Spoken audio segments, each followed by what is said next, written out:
for our regular scheduled board meeting for February 16th, 2023. I'd like to call the meeting of the Board of Education for High School District 2 to order. I'd like to thank you all for joining us this evening. Members of the public who desire to address the board on any topic related to board work must sign the roster before 6:30 p.m. That's at the back of the room.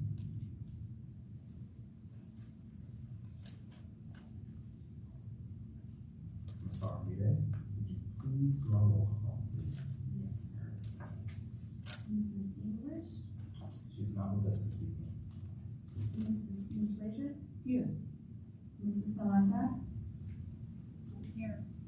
Mrs. Willis-Hill? Here. Mr. Williams? Here. And the student board reps are not here tonight due to the inclement weather. Very nice, thank you. Has everyone had a chance to review the agenda? Yes. Right, and I would just need a motion for approval. I move to approve the agenda as stated. I second. Motion by Ms. Frazier, second by Mrs. Willis-Hill. All those in favor? Aye. We have ourselves a meeting. First up, item number 4, showcasing schools. We have with us tonight Harrison High School Principal Pete Vargas, Assistant Principals Minnie Simons, Tyler Lawrence, Phil Herfindahl. Is that correct? Very nice. Al Miller and Molly McCann. Floor is yours.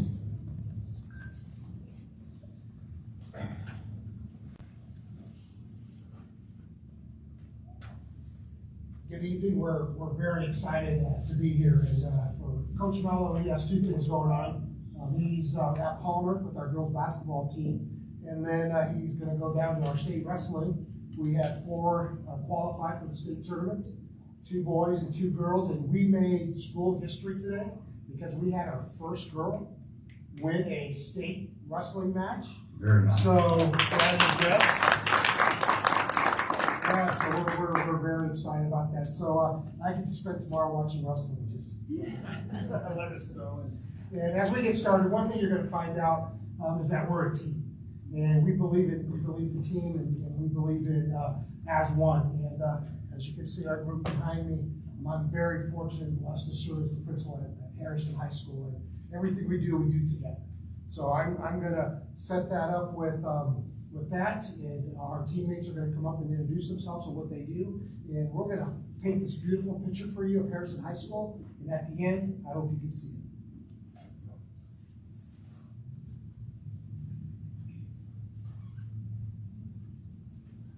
All right, good evening. My name is Phil Herfindahl. I'm one of the assistant principals at Harrison High School. This is my 15th year in education, and I'm proud to say all 15 years have been at Harrison High School. So I'm here, good evening, to set us off on the journey of our freshman academy at Harrison High School. And what is it and why we started to go down this journey. With freshmen in general, there is a big gap between middle school and high school, and that's been recognized. When it comes to attendance, when it comes to behavior, and when it comes to academics. So what could we do at the high school level to help support our kids, both academically, social, emotionally, and also make them well-rounded individuals and support our future? So that's why we came up with Vision of Mr. Vargas, our freshman academy. Because last year, our 9th graders accounted for 41% of our referrals at our school. And we know that any freshman that receives a single F over the course of a year, the likelihood of graduation increases significantly by 30%. So the likelihood of our freshman or a student not graduating is significant. So how can we help support them? So what we have seen so far is from last year to this year, we've seen a drop a significant drop of 8% when it comes to our Fs. So right there, the Freshman Academy is making a difference as we are building it. Next is our attendance. Our attendance has increased by 5% with our freshman academy. And why that is we try to give them the academic, we try to give them the high school as well as the academy. And the academy is housed in one area of our school, in our 700 wing. This allows our freshmen to travel not that far. They don't have to navigate our school, and they can find and get to class quicker than a student that has to travel our octagon. And if you ever walked our octagon, it's like a roundabout, and you got to figure out which exit you got to get off on to get to your class. So that has helped our freshmen significantly. As well as we have a strong cohort of teachers that share the same vision and values, and they implement that daily in our classroom. So that has helped with academics and the social emotional support also. We have stronger PLCs because these cohort of students are the topic of discussion. We can sit and be academically focused when we talk about these students. We can also talk about the social emotional supports that you will hear later by my colleagues. So that kind of just gives you the foundation of our freshman academy. My colleagues are going to talk a lot more about the supports that we put in place that has helped us with our gains that we've seen so far.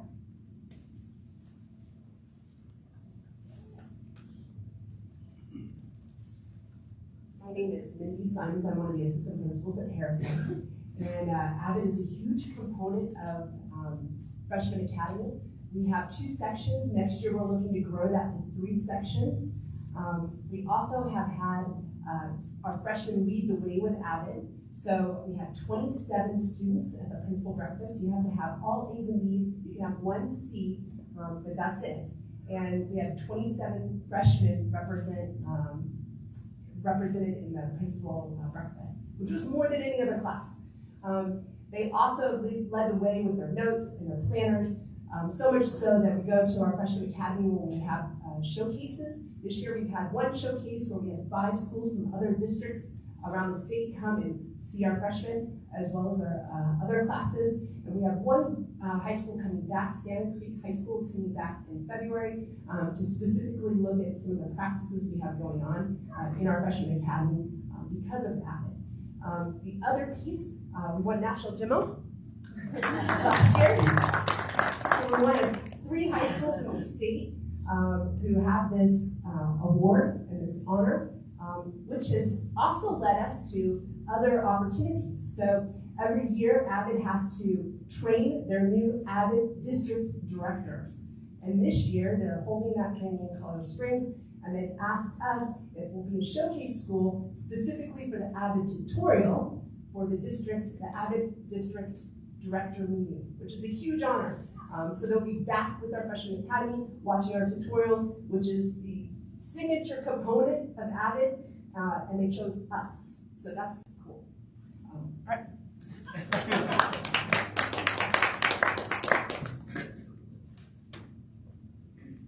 Hi, I'm Yvette Ochoa, and I lead the students, but that's not all I get to do. I get to do a lot more than that.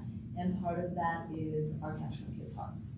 So Capturing Kids' Hearts was founded by Flip Flippin, and he did this because he was working with kiddos. He's a psychotherapist by trade, and he was working with kids, and what he found was they just lack some essential skills. And if they have these skills, they'll be more successful in life. So he and his wife and his best friend created what we now call LeadWorthy. Our freshmen, they're the students that get to take LeadWorthy. LeadWorthy focuses on social emotional learning.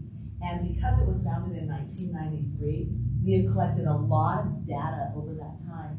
And what we find is that kids that go through LeadWorthy, they have less behavior issues, and so the referrals decrease, attendance increases, grades increase, state test scores increase, and most importantly, safety and security of the students in the school increase as well. So our focus, can you turn back to us with the kids? So our focus is for them to develop some critical life-changing skills to include personal responsibility, expressing themselves well and appropriately, and making good decisions when problems arise. So within that, the curriculum includes leadership skills, professional and business skills, fostering self-concept. So where they're learning about what is self-concept, what does that look like, and then how to build those healthy relationships. You know, our students, they get to work with each other and build healthy, positive relationships in those classes, which looks quite different, I think, in a lot of the other ones. Emotional intelligence they work on, so they work on developing self-awareness, self-control, social skills, self-motivation. And then if they get to take Leadworthy 2, so there's Leadworthy 1, that's the first semester. Leadworthy 2 would be a second semester. And that's where they start really focusing on principle-based decisions, making responsible financial decisions, the effects of peer pressure and how to counteract those effects, what bullying is, how to prevent it, and how to defend those defending skills to help their peers out when they're being bullied.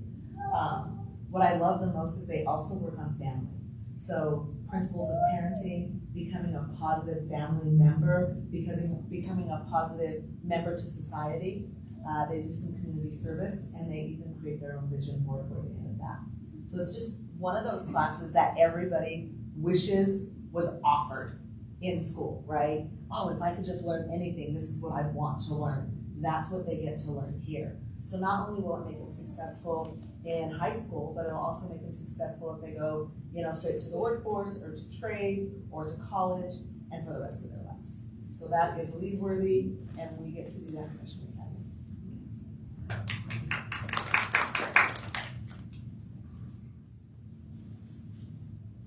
Another signature program within Freshman Academy is peer mediation. It focuses in on the social emotional goal within the district's plan. Specifically, this group focuses on with freshmen, and they go in twice a month into Freshman Academy and do lessons. You can see kind of the background image of them doing lessons with the freshmen. After they do lessons, they break up, their squad breaks up into smaller groups where they do check-ins with the kids. And that happens twice a month. This came from funding from the district with Youth Transformations. You guys have given us funding for restorative justice. So this class pieces together restorative justice, the concept of freshman support. That was an idea that came from the School Accelerator up in Denver. And we met with Brewer High School and went and visited them, and they have a similar class, except for it doesn't involve the RJ component of it. And then we went to Mountain Vista, and we saw their honor council. They don't term it honor council, but very similar, where a group of peers processes through restorative dialogue referrals that teachers or staff members have given students, and they come up with outcomes. And so we've started to experiment with that, and it's been super exciting. We haven't had any repeats yet, so that's been really exciting. There's also a video I want you to see. We were part of a consortium through Colorado Educational Initiative. There was 20 schools represented across the state. Only 2 got to be a part of the Seeing is Believing showcase. We were one of the 2. And so this was the promo for that.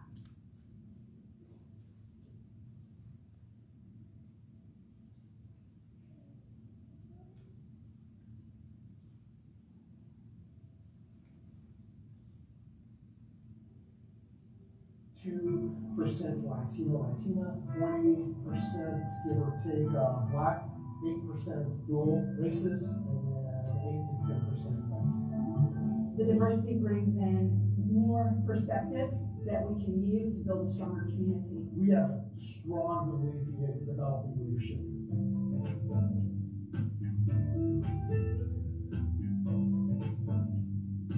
Students will listen to adults, but students will listen to students much more. And that was very much the platform that led to the buildup of this program. How can we then put students in charge? Right? It really is that easy.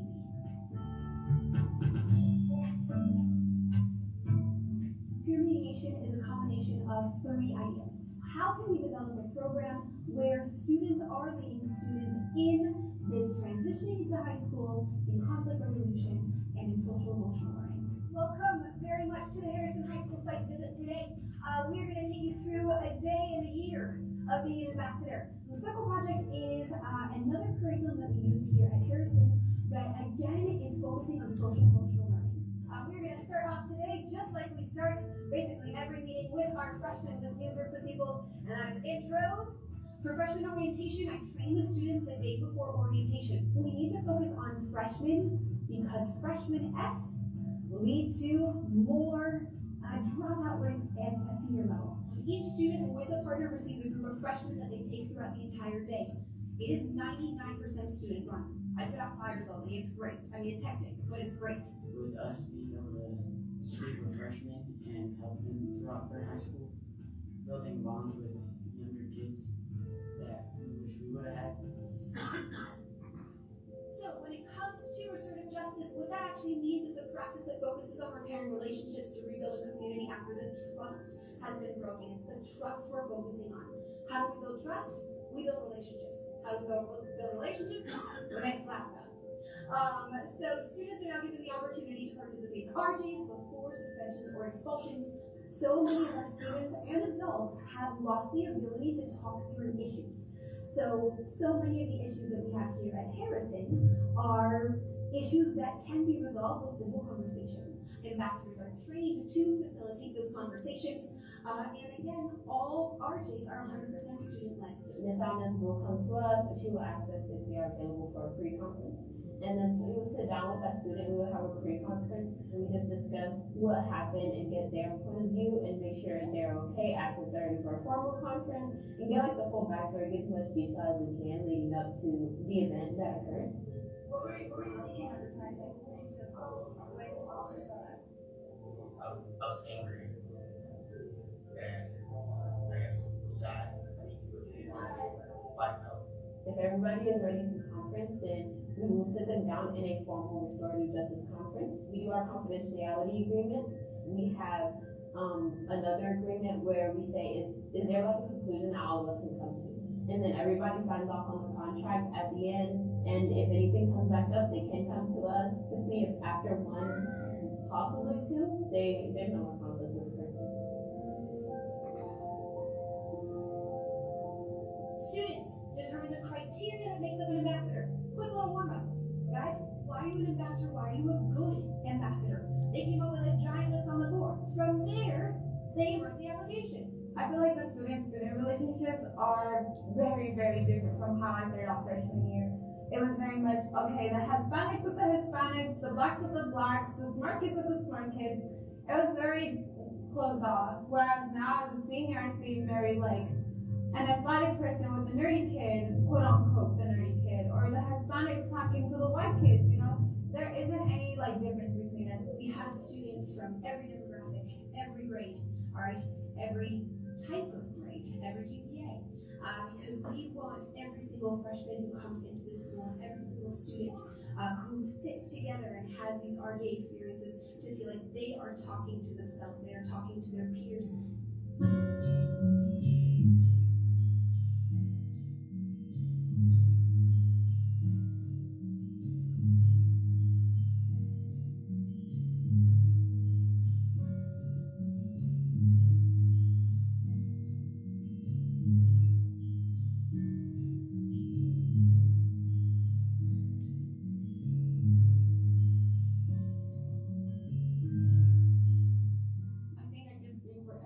The attendance has gone up like highly. What I think was the turning point or something that like has turned the school around is now students understand and are starting to build a relationship with teachers and administration. Ever since COVID, I kind of fell off my 4.0 type personality that I had. One of my professors had a very serious talk with me about how mental health is a real thing and how I might not see it visually, but I can definitely feel it through like the things I do, such as sleep a lot or I hardly eat, and that can really influence my grades. My cousin was in a car accident and it really hurt, and Misty was the one teacher that I told, and I told her I wasn't doing really good and I wanted to I didn't want to come to school anymore, and then Misty told me that if I ever needed to talk to her, I could, and she always checks in on me about everything, and including my friends. and I just really like all my teachers here. We have changed the mindset of like doing things for us, not to make like the public think that we're a good school just because we have good scores, or it's actually getting the tutoring that we need, getting the help that we need for like our mental health, our physical health, getting scholarships. It's not just the job, it's not just the students, it's not just the teachers, it's not just the principal. It's a family. It starts when you walk into our building, and it's not a number, it's not a percentage. It's when you walk in and you get others like your group and others who have not been a part of Harrison to say, I can feel it. I can feel the culture. 2 weeks ago, I had an administrator call me. She was stationed in Denver, and she was here looking at one of our teachers. She calls me and starts off with, Pete, I'm sorry. I said, Erica, what are you sorry for? I don't understand. She goes, well, I was a graduate 30 years ago from Coronado High School. As I was driving to your school, I was so afraid to go into your building. But then when I walked through the doors, I saw how your kids interacted with your staff, how the staff interacted with your kids. It was totally the picture that I didn't paint. It all starts with those kids and being able to come together as a group and being able to allow our students to lead and putting in place a person, Ms. Chloe, who has a great mission and a great heart. That is our picture. And that is what Harrison High School is about.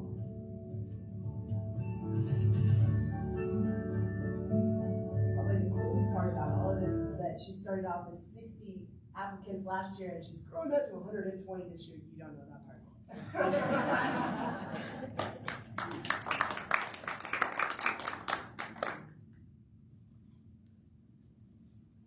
Hi, everyone.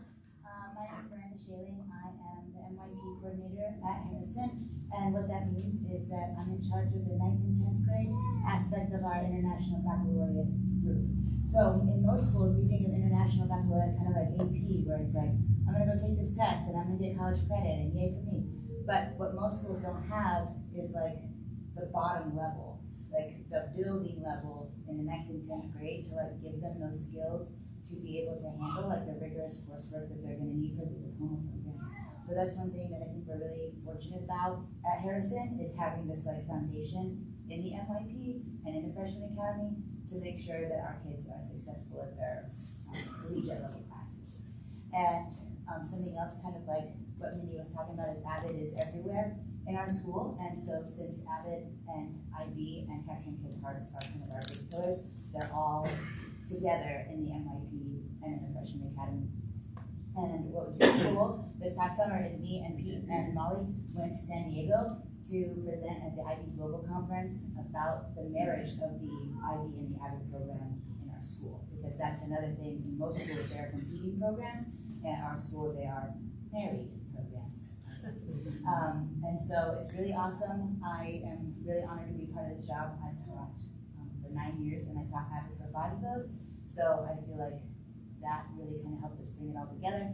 And the building of the Freshman Academy and giving them all the same planning time, we've been able to like focus on certain professional development initiatives that can increase just teacher effectiveness across the board, especially coming back from COVID. That collaboration piece has been difficult, but we're building those strategies, we're working with teachers, and it's been like super transformational. I'm so proud of them.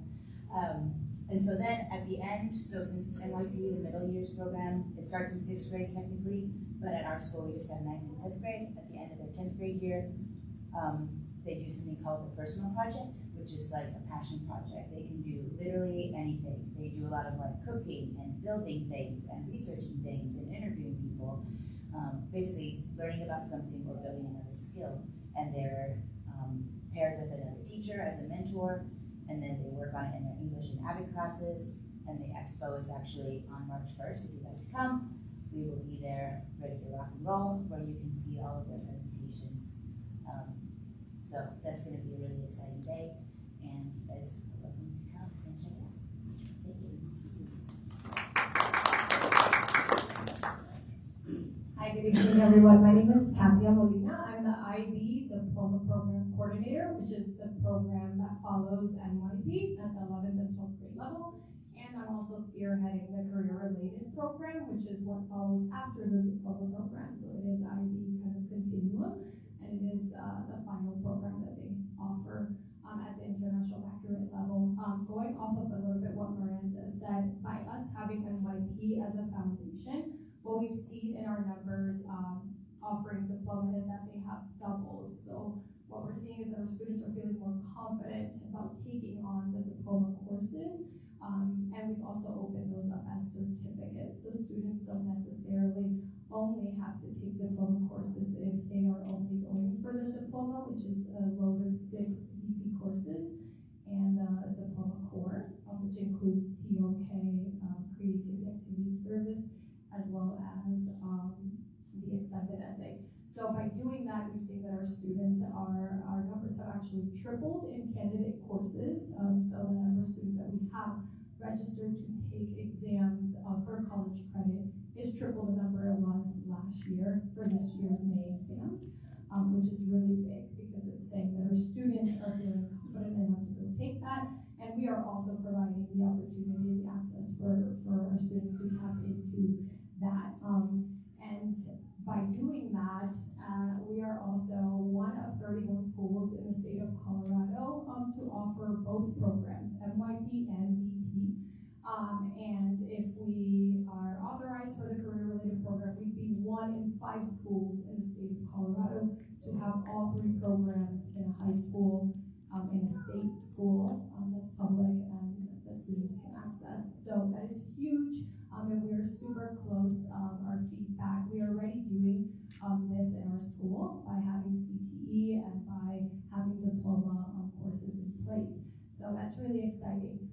The career-related program is another way for us to offer an opportunity for our students to really tap into apprenticeships and like the career and the workforce, and at the same time be able to be in a program that really allows them to have workday skills, lifelong skills, transferable skills, and to be able to receive a certificate or a diploma that's globally recognized, which is really big.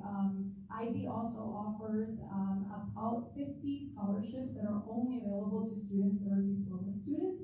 So that's a whole other world of scholarships, money and opportunities that our students are able to tap into as they're sitting in these IB diploma courses, right? So like just access and access.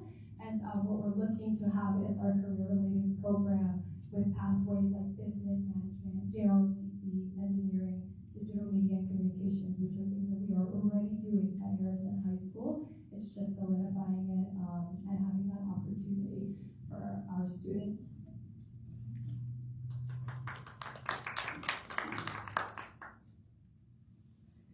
Good evening, I'm Tyler Lawrence, another assistant principal at Harrison High School. 12 years, so Bill, you got me beat by one, but that's all right. So as you can tell, we have a lot of robust programs at Harrison High School, and one of the ways that we manage the growth of the instruction and the teaching and the learning is through instructional rounds. Instructional rounds is an idea outside of Harvard's Department of Education, and it mimics medical rounds. Now, this is not new to the district. Under previous superintendent leadership, this was implemented across the district, but we brought it back this year. And so what that looks like is us as an admin team sitting down and determining a problem of practice. So this is rooted in AVID and IB pillars, as well as our district-wide literacy initiative. And our thought was, if all students are engaged in inquiry-based learning activities through writing and discussion, then we can close achievement gaps and have great growth. So we did this by departments. So a department chair, or as we call them, instructional leaders, the assistant principal associated with it, our instructional coaches and our coordinators get together and spend a day where half of that day is observing practices and gathering observational data, and the back half is really determining trends, and based on those trends, which leverage points we can use to continue growing. From that comes a summary statement, and Molly will talk about this in a little bit, but essentially is, hey, if teachers are doing this successfully and students are participating in it, then we're going to see the growth we desire. So she'll talk a little bit more specifically about that in the social studies department. Hi, I'm Molly McCann, one of the assistant principals. So Tyler talked about the process. I work specifically with the social studies department. So what we ultimately did is we sat down with our department chair, Jason Harding, and really have him lead through the discussion. So working on that distributed leadership and really trying to grow departments and where they can grow the most. We know that our departments are in different areas in their professional learning. Some are really veteran departments, other are baby departments, and we just have a whole range of teaching abilities based on how tenured departments are. So within the social studies, for example, you'll see the summary statement that we generated at the end of the day, gathering data from all the classrooms. And then we really empower our department leaders, the teachers that are in the classroom leading the other teachers, to come up with the next steps. So you'll see below, Jason Harding came up with the next steps for the social studies department of let's do some more checks for understanding, strategy shares, peer observations with a focus on checks for understanding. And then as like a next step is coming up with student generated questions. Throughout this presentation, I think what we've shown is that we've really focused on all the goals with academic development with R1 and social emotional development with R2, and then through IB and access and equity. So our instructional rounds process is really just another way to get the best teachers in front of our students. And that's what we're starting for.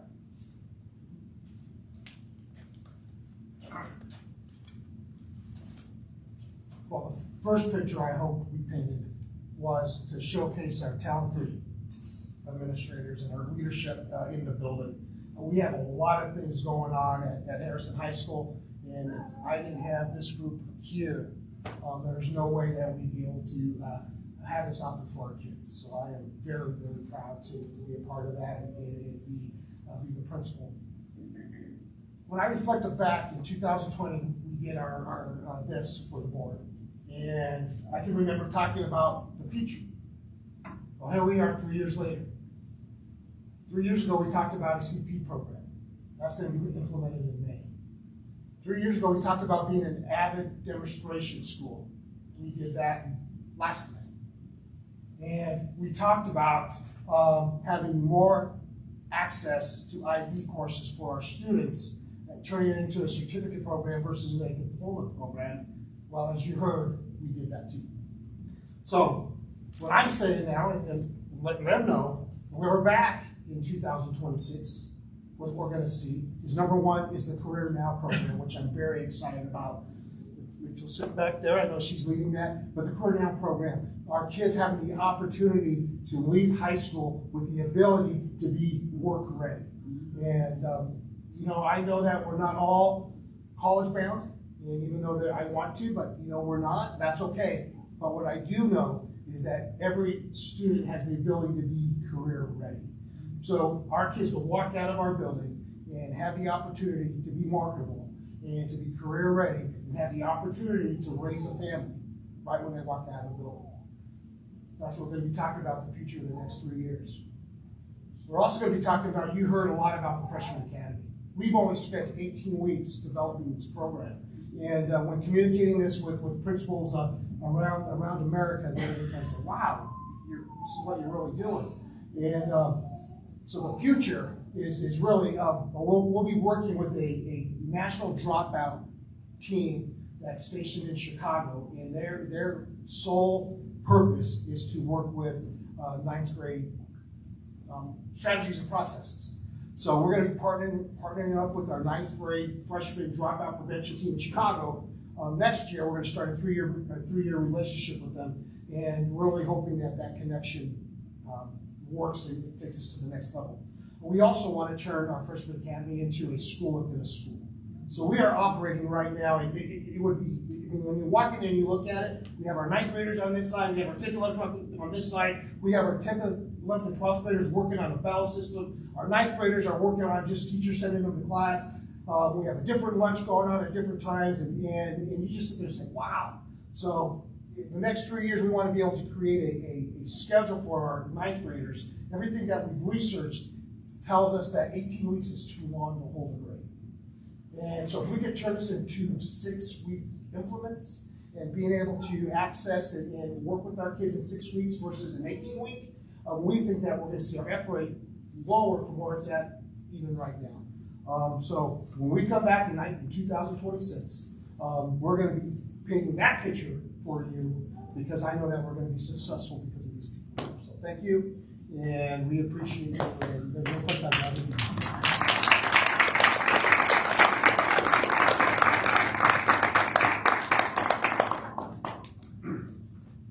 Well, I want to start by saying you guys are from, and that word doesn't do you justice at all. I remember my very first visit to Harrison, and you were working on a list of 8th graders who are about to be freshmen. And you said, if we can grab these guys and hold on to them, we'll be good.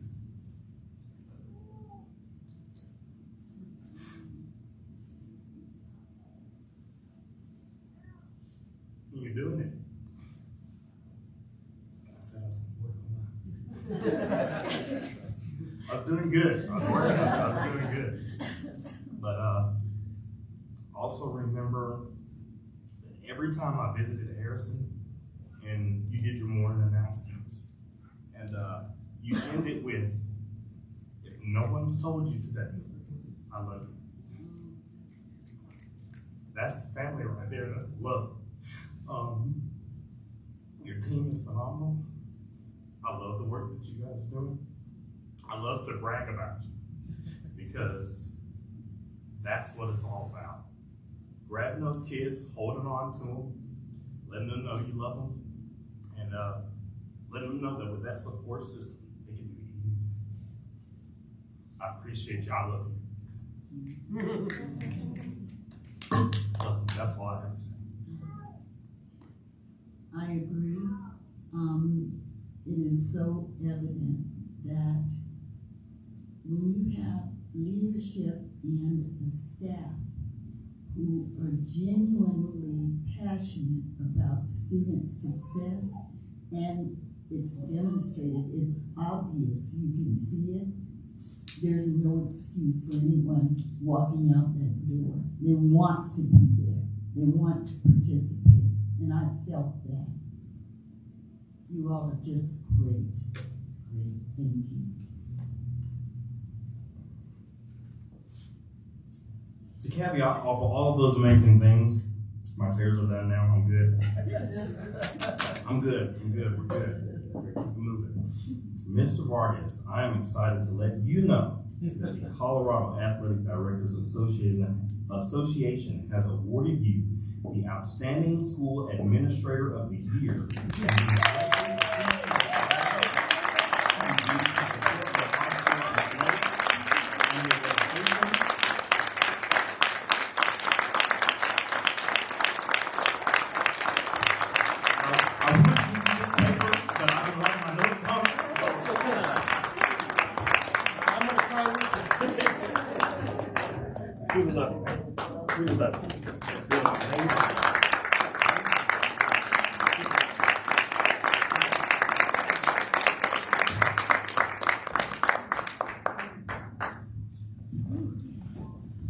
Truly amazing. I'd just like to say something really quick. Can you hear me? Yeah. As a graduate from Harrison High School in 1982, I can honestly say today I am proud of the work of Harrison High School. When I left in 1982, I had hopes and dreams that I could not accomplish because I was not set up for success, nor were my peers. So I am so honored to sit here and say to you that I see you and I see the work that your staff are doing, and I am proud to say that I am a part of this district.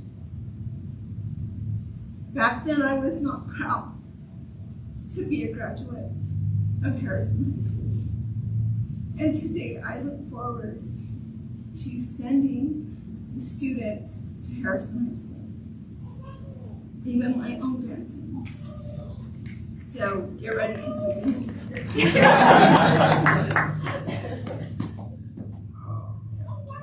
I think that's the best for last. So I'm gonna start off by saying, once a Panther? Always a Panther. So, my daughter came to Harrison in 2016 at the groundbreaking of all of these initiatives that I see in fruition today. I can't express enough gratitude. First of all, I was part of the hiring committee that brought Mr. Vargas there, so we can score on that one.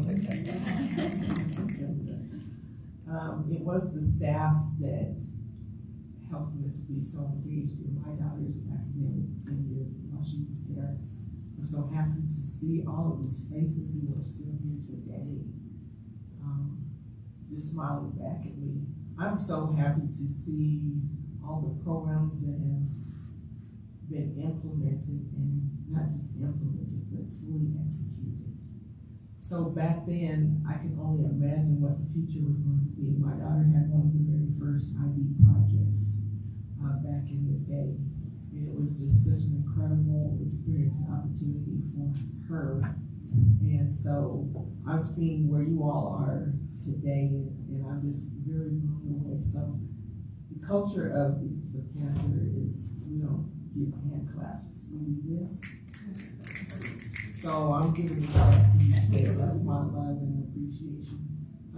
Getting back to the actual report out, I wanted to say thank you for actually tying everything back to the results, because at the end of the day, when we get these reports all the time, and a lot of them, quite frankly, have a lot of fluff, and the substantive things that we want to know is like, what are your strengths, your opportunities, your weaknesses, the things that you need to come up in. And so you demonstrated that. It's probably one of the better presentations that I can recount for this school year. So kudos to knowing what it is that the board wants to monitor for our reporting, because at the end of the day, we care deeply about student success, and I see nothing but success in what you have presented. So good job, and keep doing what you're doing. Don't come down off the wall.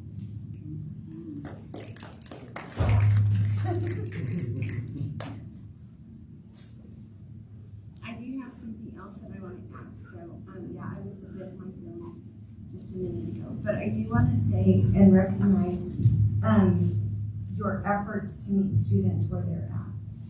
And so through all of the programs, I believe that you guys recognize the challenges that students face. And not only do you recognize them, but you are there to meet the challenge and help them through those times to help them be successful in whatever career path they choose. And so for that, I appreciate that, and I think our community appreciates that. And I know our board appreciates that, because this is the things that we talk about, right? The success of our students. The touchy-feely part is always amazing, but you guys are really doing the work. And so that really shows time after time. As you mentioned, you have a plan, you come back 2 years later and you hit your goals. So that's commendable as well. Congratulations.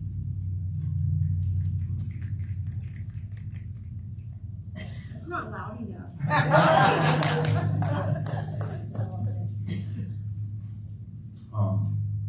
Another special recognition to Ms. Simons. That Avid program is outstanding.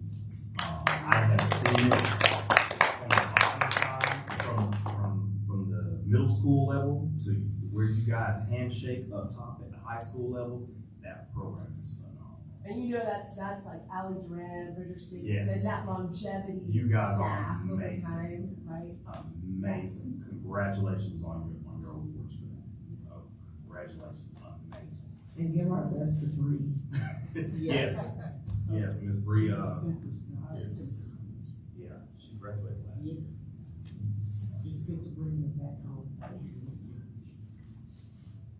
All right. Now that the heartfelt stuff is recognized and we all got the warm and fuzzies with us, I'll move along to item number 5, communicating with the public. I was informed we do not have anyone signed up this evening.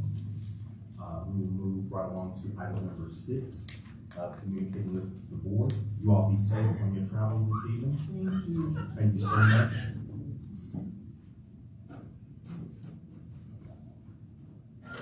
All right, item 6.1, our 2020-2021 comprehensive annual financial report, also known as CAFR.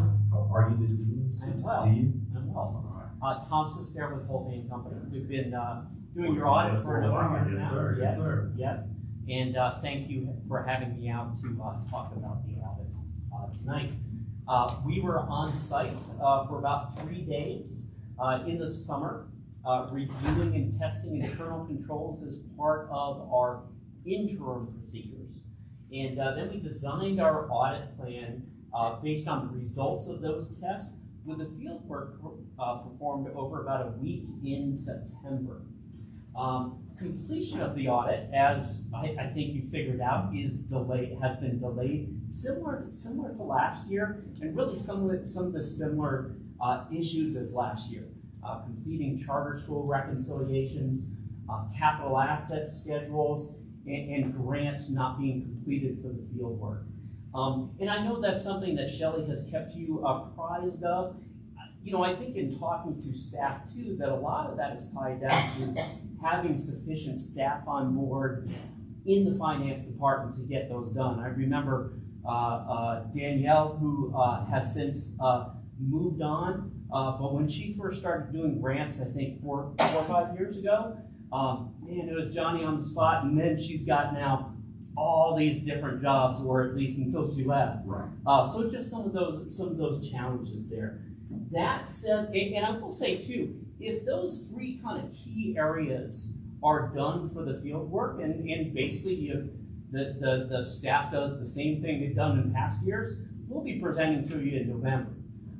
So, you know, just kind of some of the challenges, and you know, for us too, we give you our, you know, probably a solid 95% when we're on site, but then we're working with many other clients, so it's harder to stay on top of it when we're getting the work later because we're working on other clients. So, but I will say that in spite of those challenges, that the overall financial condition of the district is good.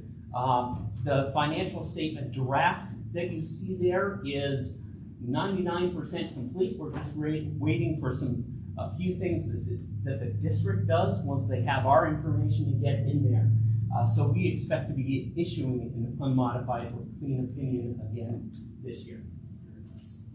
I'd like to talk about the 2 different presentations within the financial statement. So as you read the statements, there's two presentations, the government-wide statements and the fund statements. The fund statements reflects how the district keeps its books on a day-to-day basis, your financial reports that you receive at your board meetings, as well as budgets are generally based on this fund presentation. The government-wide statements combine all the funds together into a single presentation, and then they're presented on the accrual basis.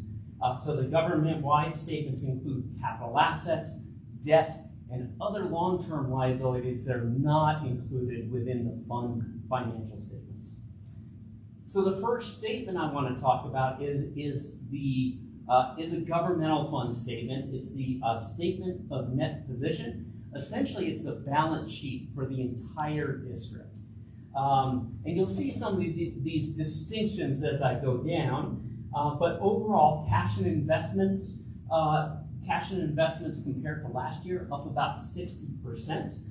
That's primarily related to the issuance of bonds this past year. So that bond money is in, it's just not all fully spent on capital projects. So when I'm saying next year that your cash position went down $40 million, it won't be a surprise. That'll be a normal thing. Other assets up about $4 million.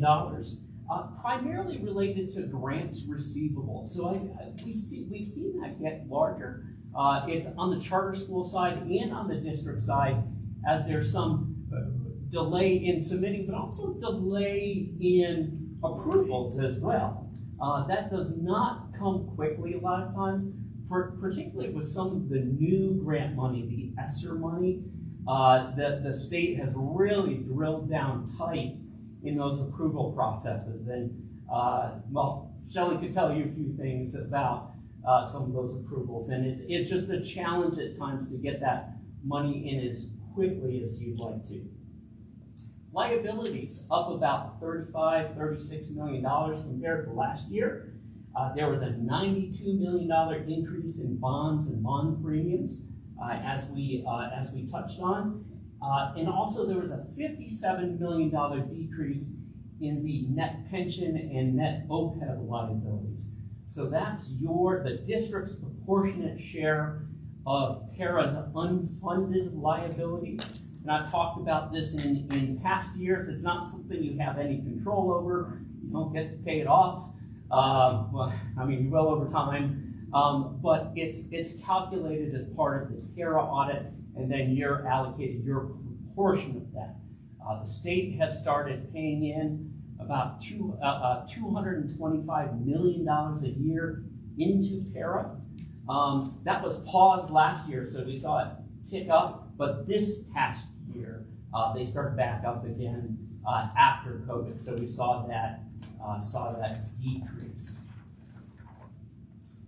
Looking at the general fund, really getting into more familiar territory. So the general fund, of course, is a fund financial statement.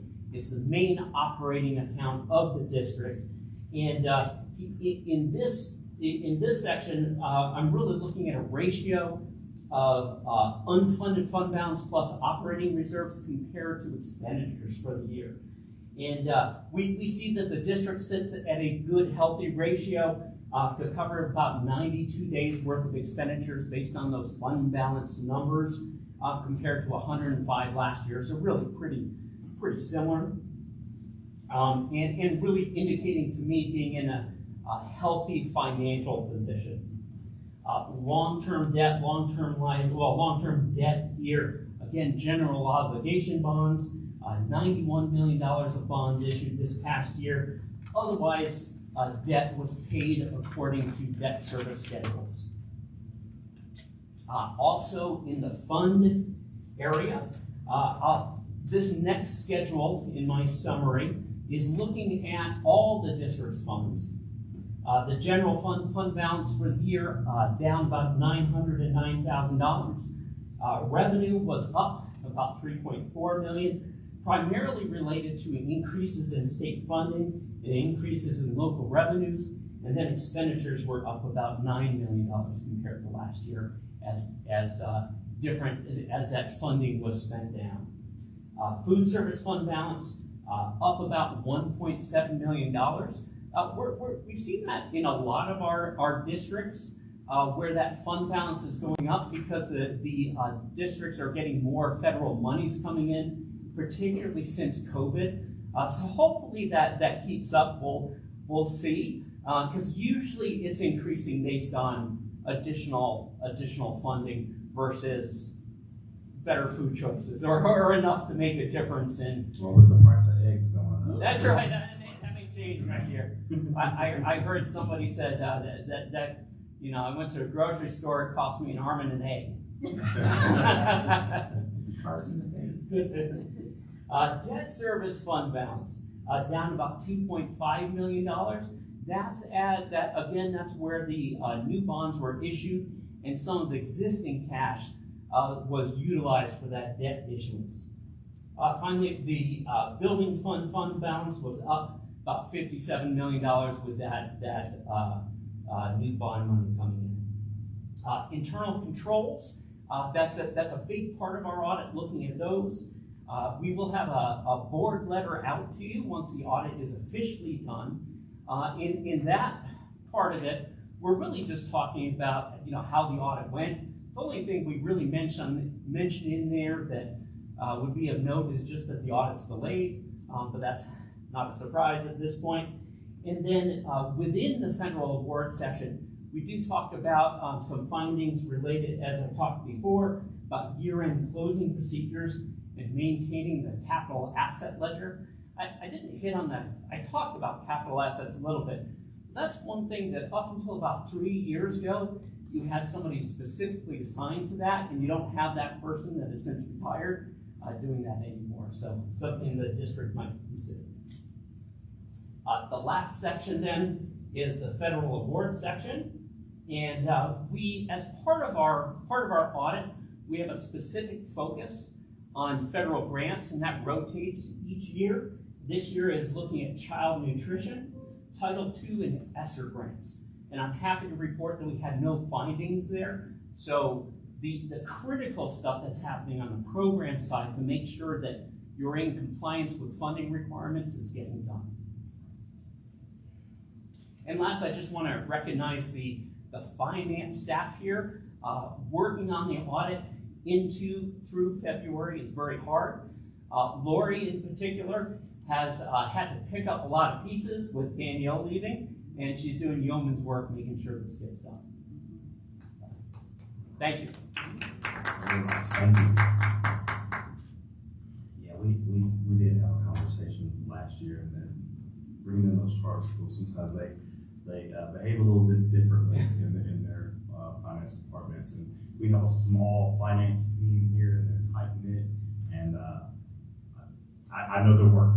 Yeah, right, right. You know their work. They do a phenomenal job. Of course, you all know Ms. Shelley Becker represents us at the state level with the school finance project, and goes toe to toe with some of the lobbyists up there in Denver, and to fight for our kids and what they need for their funding. And she does a phenomenal job. Our team does amazing. You guys have been phenomenal. It's been great working with you guys as well. Thank you, sir. Thank you very much.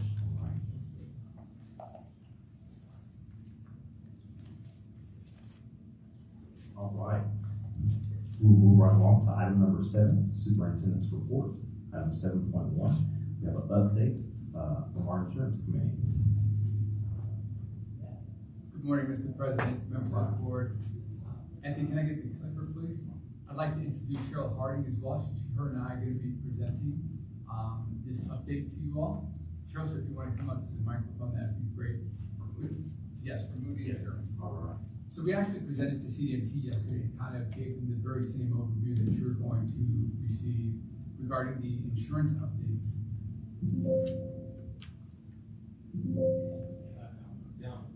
Down. Got it. Okay. So part of the insurance committee is to make sure that we provide the best possible benefits to our staff. And we do that by a number of ways. We do that by looking at the impact of any changes to our employees and to the district, looking at potentially new providers for any changes, plan design changes, and then premium changes. And we do that really to make sure that we are sustainable and that we provide the best possible benefits for our employees. The insurance committee is made up by the various schools, licensed staff, elementary and secondary. We have a principal at the elementary and the secondary level, and then we have the various departments recognized or identified here in the presentation. I've been a member of the insurance committee on and off for about 5 or 6 years, so I'm very comfortable with the insurance committee and the recommendations that they made. This year, one of the things that we had to do was, based on feedback we were hearing from staff, we had to do a request for pricing, an RFP. And that request for pricing was based on concerns from our staff regarding Kaiser Permanente, horrible customer service, prescriptions, formularies, the referrals, and then the network. And I'll let Cheryl Harding talk a little bit more about those pieces because she was instrumental in getting the RFP and helping us where we needed to be. Thank you, Dr. Claudio. So as Dr. Claudio mentioned, we decided to go out for an RFP and look out at the marketplace to see what was out there. Because Harrison School District has had a couple of very good years in terms of claims, all of the carriers came in very competitive. So this year we had a quote that came in from Aetna. We had a quote that came in from Anthem, Blue Cross and Blue Shield, Cigna, and United Healthcare. When we were looking at all the different areas, some of the carriers came in with the network that your employees are used to right now, having both hospitals, but also having a choice if they want to save a little money just to have that one hospital. Some of the carriers came in with a smaller network and didn't give us choices, and that was one of the reasons they weren't one of our recommendations. United Healthcare did come in with a PPO network like we were used to in the past, but after we looked at everything, then Cigna was our recommendation. And looking at Kaiser, Kaiser has been a good partner for the district, but as we mentioned, the insurance committee had brought a lot of concerns to the committee, saying that even though we thought things were getting a little better, when it came to customer service, our employees were on waits for calls 2-3 hours. And then when finally it was their turn and they're getting really excited that they're number 2 or 3, they'd get disconnected. So we brought that up. They were looking at adding more people, but there was just a lot of frustration with many of your employees having the frustration of calling in and being on long wait hours with customer service. The other item that was a big concern as we went around and talked to the group was prescriptions. We had Kaiser look at offering a couple more pharmacies, because what we found on the south side of Colorado Springs, we were lacking some pharmacies that we had in the past with our other carrier. This in turn made it tough for your employees to try to go out and get a prescription filled during the lunch hour or whatever because they're further away. So we did get Kaiser to come in with some new pharmacies, but at the end of the day, there still wasn't enough to give us that access that everyone was comfortable with. So in terms of just trying to get in, the other concern we heard from the committee was formulary. And what does that mean? That is the list of prescriptions that the carrier decides that they're going to cover every year. So talking to the employees, this was another concern of some of their prescriptions were not covered under this formulary. The other item we heard about was referrals. Because we're an HMO, they have to stay within that network. And it was confusing of, even though they're going to our group model, why they still had to get a referral. And some of those referrals taking a long time. So again, that pain of our employees having to wait for that referral and go to that next step. The big thing, network. We were used to having that big PPO network and coming to the smaller network, whether it was pharmacies or doctors. One area we really found there was a struggle was with some of our OBGYNs. Our employees were having to be sent to Lone Tree. Again, that was hard because if they had to take off a day of work, that's very costly and time consuming. So we also brought up that, we needed to look at more specialists. Again, they were looking at that, but these were just concerns that were brought. So when we looked at the RFP, we provided the insurance committee the options of who to vote for, whether it's Kaiser Permanente because they came in competitive and Cigna as well. Out of the 12 voting members, 6 of the voting members voted yes to approve to Cigna. 1 did not vote at all, and 2 decided to vote no against the movement to Cigna. 3 were not present, so we weren't able to capture their vote. So based on the voting that happened that night regarding, whether we stay with Kaiser Permanente or Cigna, the recommendation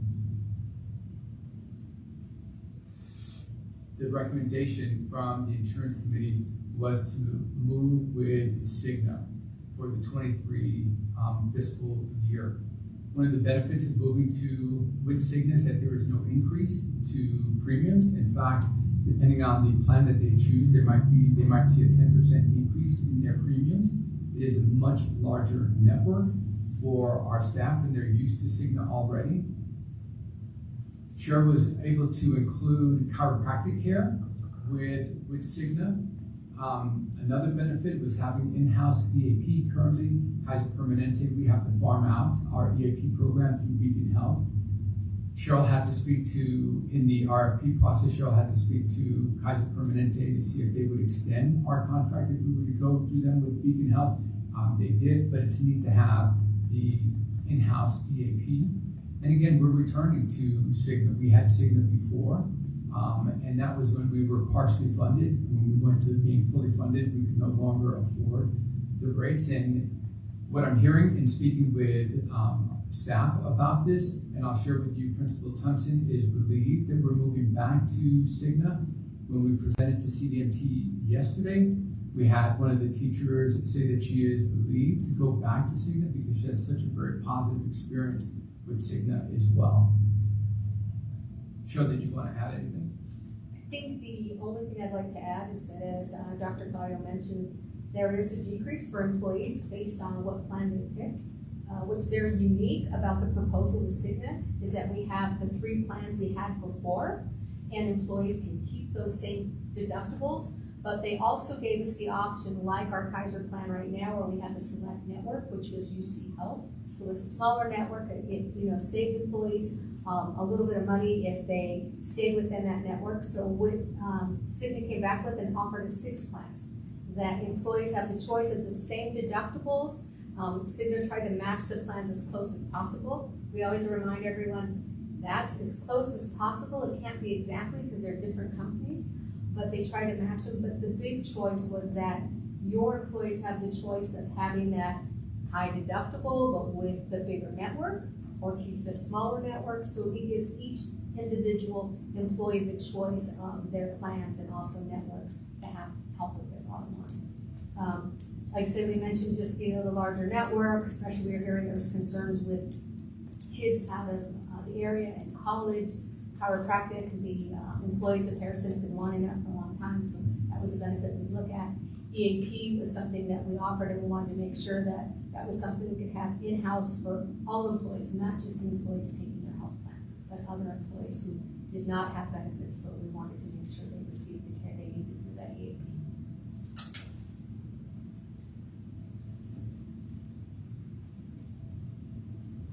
And then we talked a little bit about ancillary.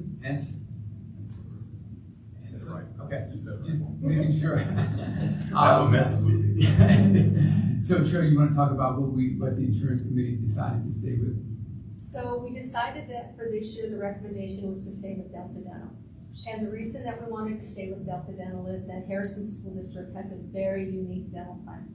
So the PPO plan you can buy out on the market anywhere, but our EPO plan has been grandfathered in with Harrison School District. And so when we went out to the marketplace to do RFPs, our goal was to try to match benefits as close as possible.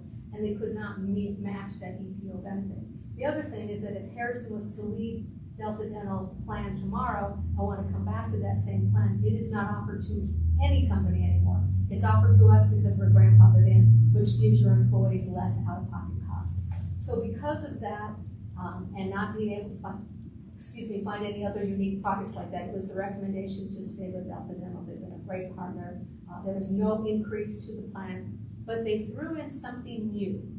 We all know that preventative care on healthcare helps us. Well, also preventative care on the dental side.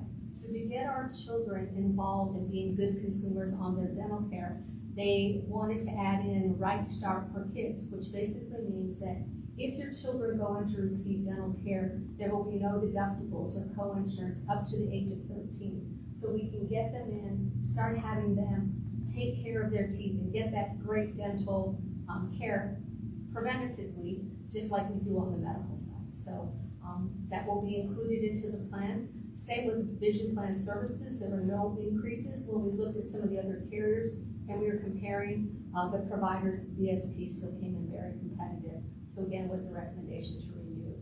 We went out to the marketplace on your life and disability. Again, the recommendation was to stay with Lincoln Financial. There was no cost increases. And when we went to some of the other companies, the cost was either more expensive or they wanted us to do a different contribution than what we currently do. So what are our next steps? Our next steps are essentially to start communication with all employees on February 17th, starting tomorrow. And so Christine O'Brien already has a teaser out that will go tomorrow morning to all of our staff, letting them know that we will move from Kaiser Permanente to Cigna effective 1 July 2023. One of the things that we will be putting on is town hall meetings to our staff because we want to be able to educate all of our staff members about the transition from Kaiser Permanente to Cigna. We'll do the open enrollment as we always do. It'll begin April 3rd and ends April 28th, and the plan year begins July 1st. Are there any questions? Well, I have no questions, but I have missed you guys. That's my committee. The insurance committee is mine. I've been so busy, just with life, growing into trying to be a good dad and take care of family. But everything you guys have been doing has been phenomenal. I do get your briefs and your emails, and so I do read through those. Glad that we're getting a high approval rating with going back to Cigna. I have heard the things about our former, but on to bigger and better as we're doing in all areas of Harrison. And so I do appreciate the work that you've done for the district. Thank you. And I'll be here, or if you have any questions, please let Dr. Claudio know, and we'll be more than happy to take those. Thank you. We appreciate you.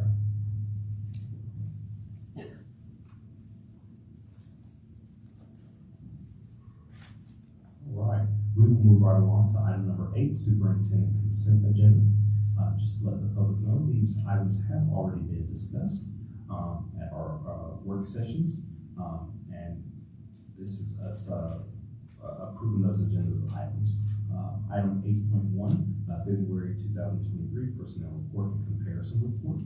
Item 8.2, our December financial statement that's presented by our CFO, Michelle Becker. And for item 8.3, I would just need a motion to approve those items. Mr. President, I move to approve the superintendent consent agenda items as stated. Second. Motion by Mrs. Wills Hill, second by Ms. Frazier. All of those in favor? Aye. Items so moved. And to move along to item number 9, our board consent agenda. Item 9.1, our 2023-2024 annual work plan.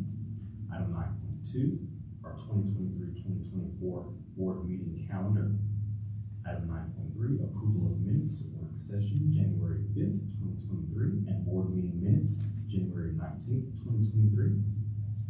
Item 9.4, our OE9, communicating with the board monitoring report, as well as 9.5, OE3, treatment of stakeholders indicator report. And finally, for 9.6, I would just need a motion to approve those items as well. Mr. President, I move to approve board consent agenda items as stated. I second. Motion by Ms. Frazier, second by Mrs. Wills Hill. All those in favor? Aye. Items so moved.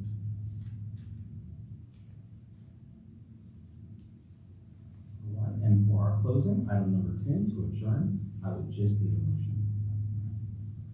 Mr. President, I move to adjourn.